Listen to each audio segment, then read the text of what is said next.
Hello, wrestling fans.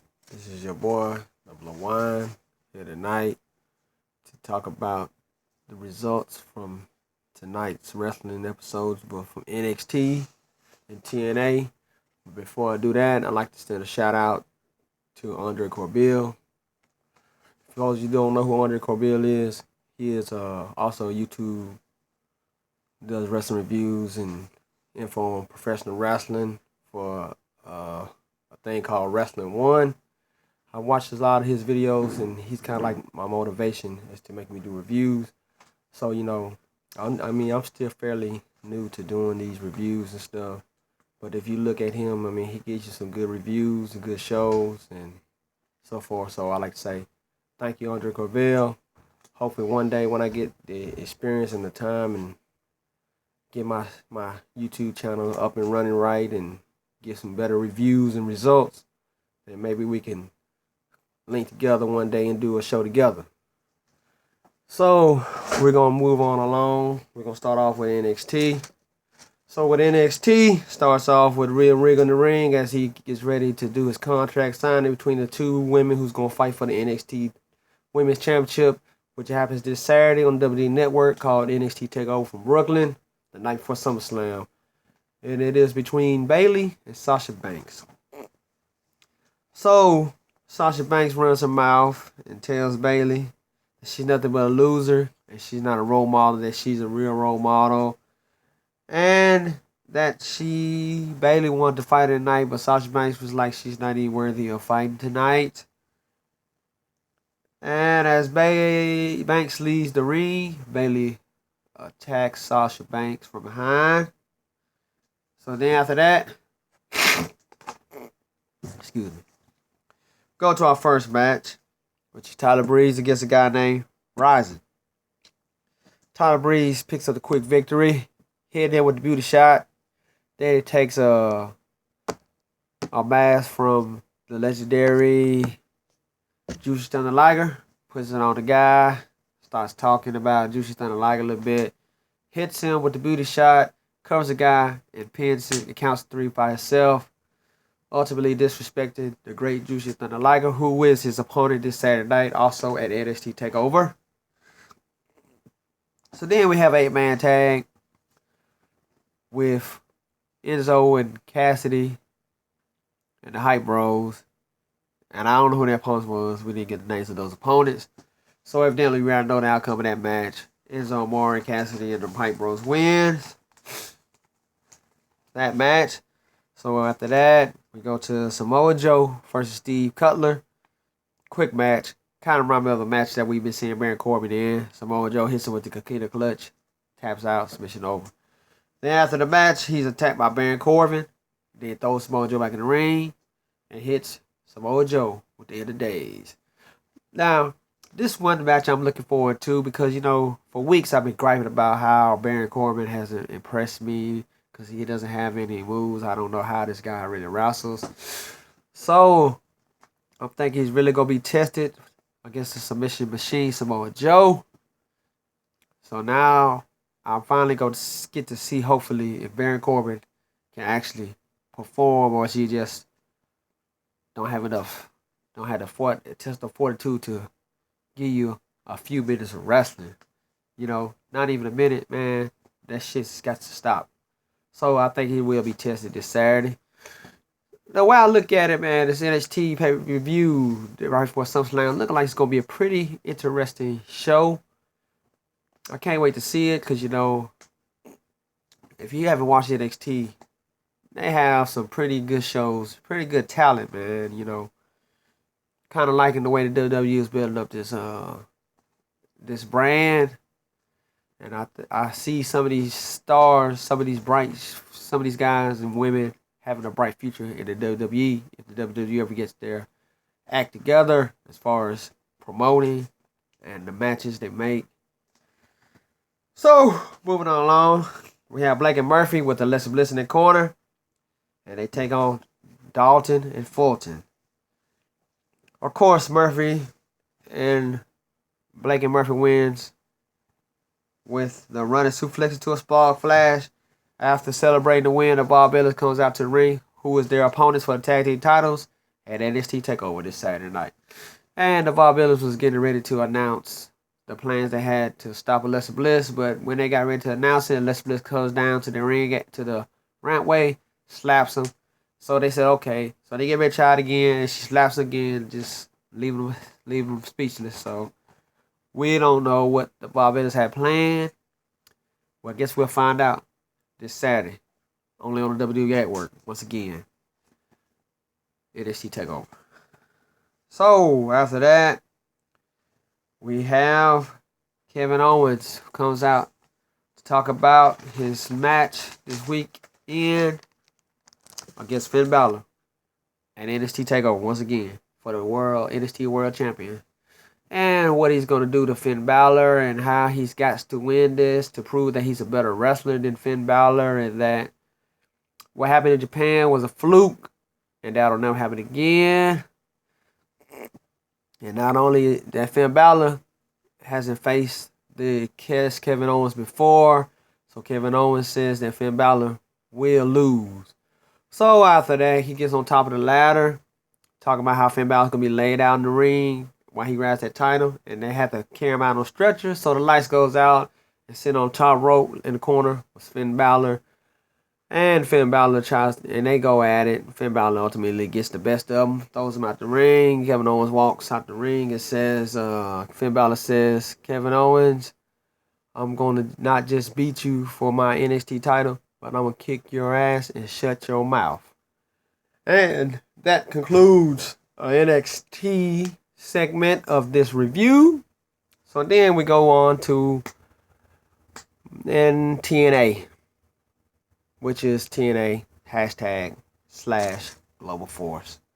So TNA starts off, which is called Turning Point tonight, by the way, with Jeff Jarrett comes to the ring as he is talking about the matches tonight.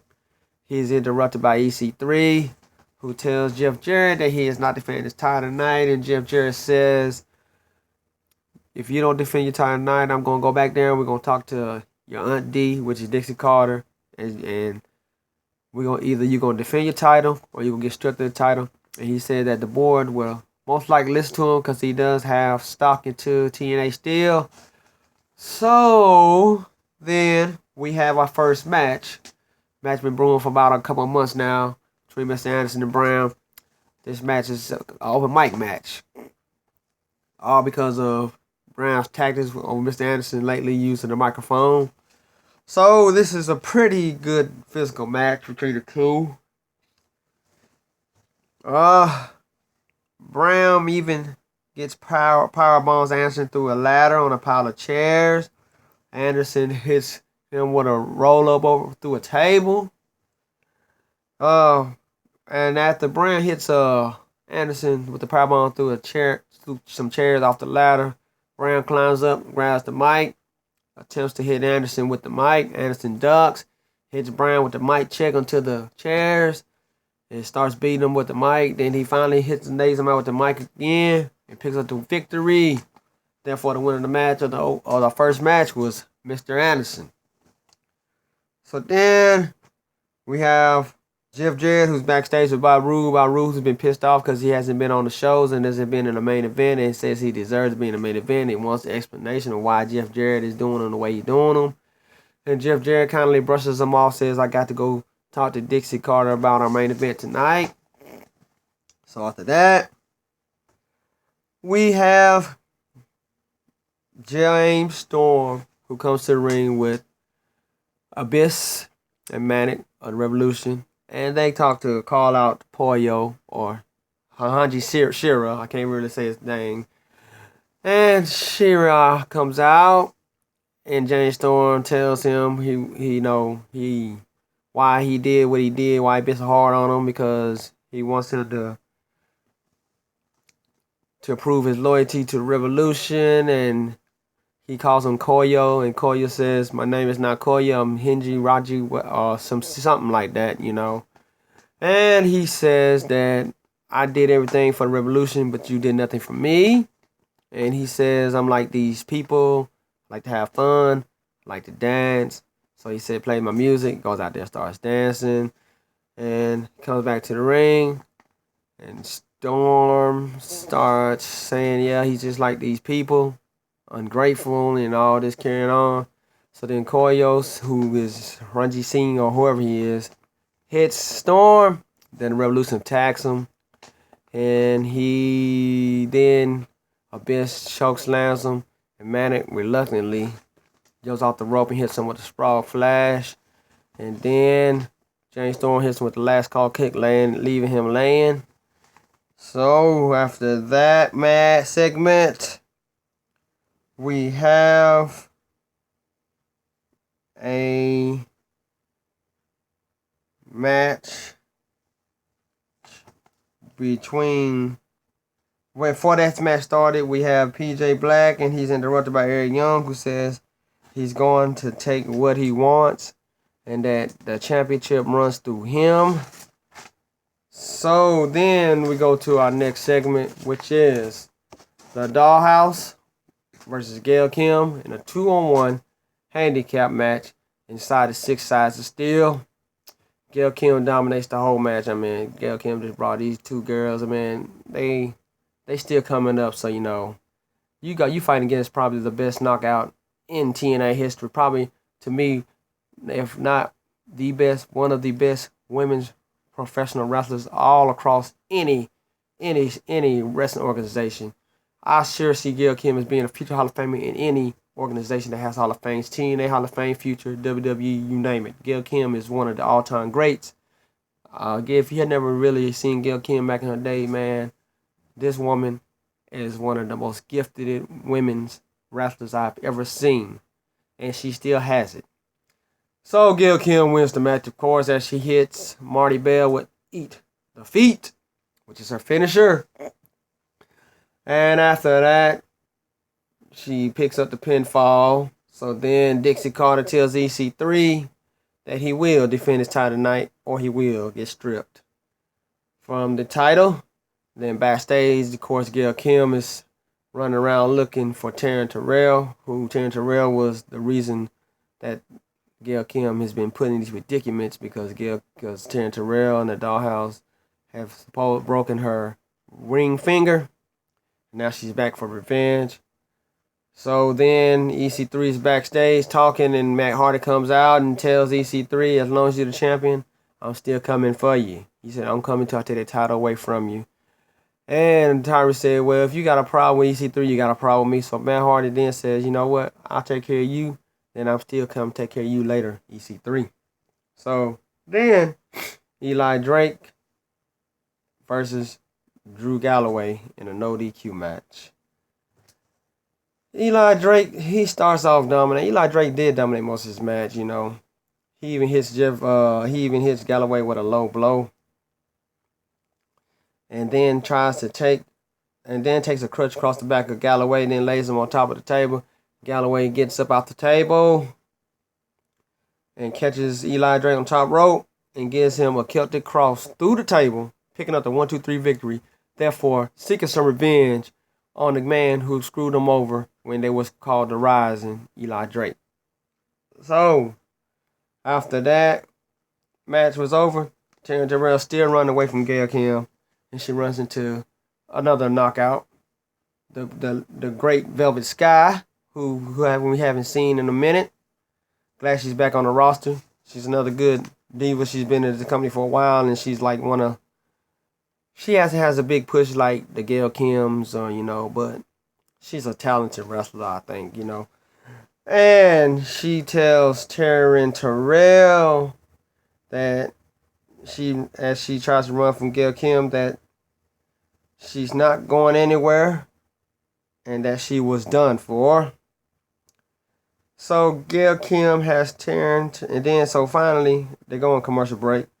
Then Velvet Sky finally talks to Gail again. To Taryn again, and Gail's behind her, grabs her by her arm, throws her against this post, and then Velvet Sky tells the cameraman, Payback's a bitch, and that they need to leave because they don't need to see this. So after that, Eric Young comes out to the ring and he gets ready to talk, and he runs his mouth about the world title, how he's been getting screwed over, and yada this and that, and out comes the Sarge, Christopher Melendez. And as he comes out, he tells Eric Young that he wants a rematch and he will do anything for a rematch. And Eric Young, of course, says, you know what, I done beat you. I don't know how many power drives I done given you. There's nothing that you have I want. So Chris Melendez said, well, and he tells him to leave. He says, leave, at least about 20 times. Leave, leave, leave, leave. I mean, come on, man. We get the point. You tell the man to leave. Want the man to leave. Let the man leave. So Melendez says, I'm not going anywhere. He said, I'll tell you I'm doing anything. I would do anything for a rematch with you because I know I can beat you. So Eric Young says, you know what? There is something that I want, that you got that I want. And he said, since I do have a lot, I want to add something I want that I can put on my trophy after I beat you. And he says, I'll fight you, give you one match if you put your leg on the line. So Melendez said, I knew you was twisted and sick. He said, but I'll do it. So therefore, we're going to have a match scheduled sometime down the line between Eric Young and Chris Melendez, where if Melendez loses, he loses his leg to Eric Young. So then doing that, Eric Young attacks Melendez, try to power drive Melendez, block for the sunset flip. And Young leaves the ring. So then we have our impromptu match between Tyrus and Matt Hardy. Quick match. Matt Hardy wins for Twist of Fate. Figured that gonna be coming anyway. So then we go, then after that, EC3 comes out, attacks Matt Hardy, hits him with the belt across the head, lays him out. Gets in the ring. Tell Jeff Jarrett to send your best that you got from Global Force, and he'll take them out. And that he will make them his sacrifice. So, doing this match is a pretty good match. You know, I got to get to PJ Black. You know, I know PJ Black from the WWE days.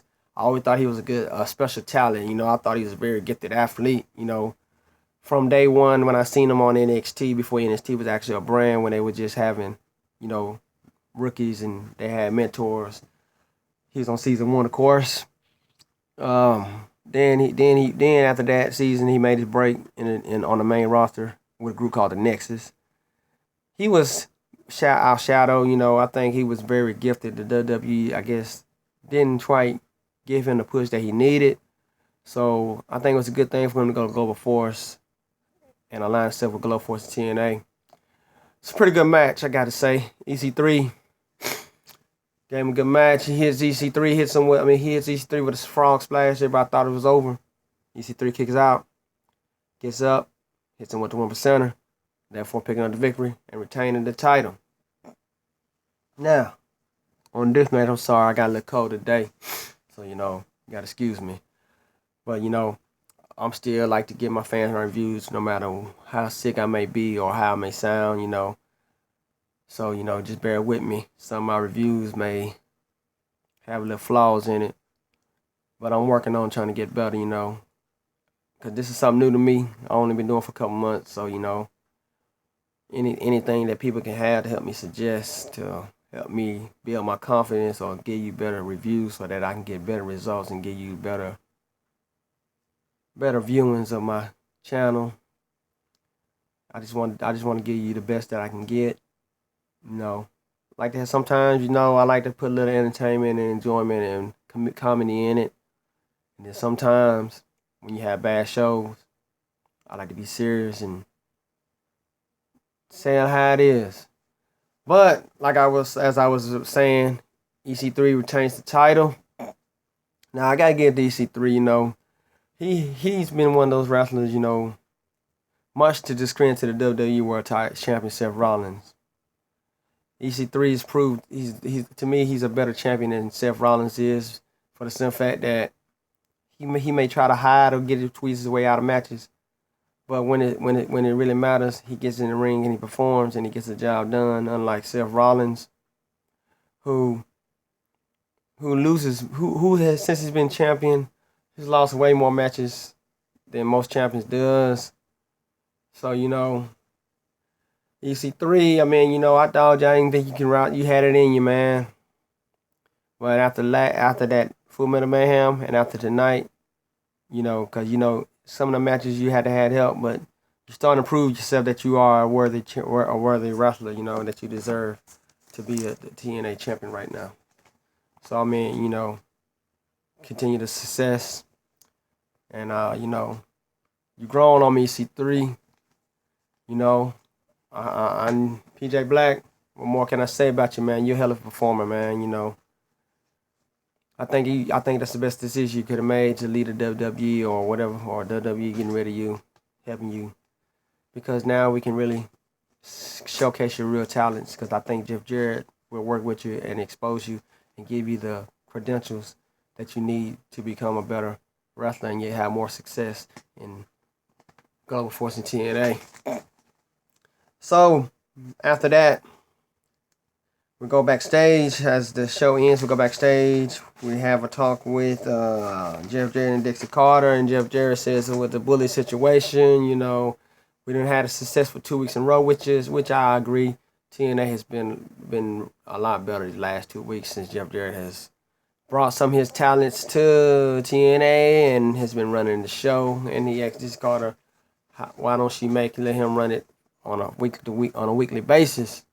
And Dixie Carter says, I think that would be a good decision, but let her talk to some people, and she'll get back with him next week. So as far as we know right now, Jeff Jarrett will be running TNA next week too. Also Impact. I think right now, honestly, I think this might be the best thing for TNA, because I'm starting to see that they're starting to get a little more serious about their wrestling, and I think this right here, this combination of Global Force and TNA just may work out. So that way, we get to see two different organizations showcase their talent and get a chance for people who doesn't know, people from Global Force Wrestling, chance to see the talent that Jeff Jarrett has. And, we didn't see a lot of them this week wrestle, except for PJ Black, but we all, most of us know PJ Black from WWE as Justin Gabriel. He got some other guys that used to be formerly WWE superstars, but he also has some guys that we never seen before. And just like that Lee guy, can't remember his first name, Lee, the one that's trained by the Hardy Boys. I mean, Jeff Jarrett, I think you're a good promoter, man. The wrestling business has been in your blood. Your daddy started off promoting. You've been a good wrestling promoter. And I honestly think this Global Force TNA together will work if you can come to agreements. I think what you're doing with your roster now and your matches are a lot better compared to WWE, because we don't have the same matches week to week. If you look at a WWE SmackDown, Raw each week, some of the matches you've seen the previous week, rather you might see a match on SmackDown, then you'll see it again on Raw. TNA don't give you the same matches every week, and that's what makes TNA unique. It makes it a little bit, they got the right mindset. It's just that for some reason they're not getting the push that they really need. And I think by Jeff Jarrett coming back and showcasing his talents as his wrestlers, Global Force, I think it's gonna help TNA get them the push that they need. And I'm looking forward to maybe one day, that it gets to actually be the brand that I know it can be. Because I mean, both brands have good talent. I think they should. I think that what they're doing, they're heading to the right direction now. So I'm looking forward to watching TNA more each week. I mean, I think TNA is even starting to top SmackDown. Even though SmackDown has been pre-recorded, so is most TNA shows been pre-recorded too. But the SmackDown brand, it just pisses me off because I mean, this show's been running for 15 years or longer. Second longest weekly episodic show in history. and you give us some crap shit like you did last week. You know, tomorrow's SmackDown episode, it's the last SmackDown before SummerSlam. Is it gonna be interesting? Or is it gonna be whack like the shit was last week? Either way it goes, I may be back tomorrow to give a review on SmackDown, depending on how the show is. If it's not up to expectations or par, so to speak, I'm not gonna waste my time on the crap. Not saying that I don't love the WWE, not saying I'm not gonna watch it, because I still love the WWE. Because like I said, growing up as a little kid, that's what I was bred into, WWE. But if I don't give my review tomorrow, I will be back Saturday to give you the review on NXT TakeOver. Can't wait for it. Looking like it's gonna be a pretty good damn show.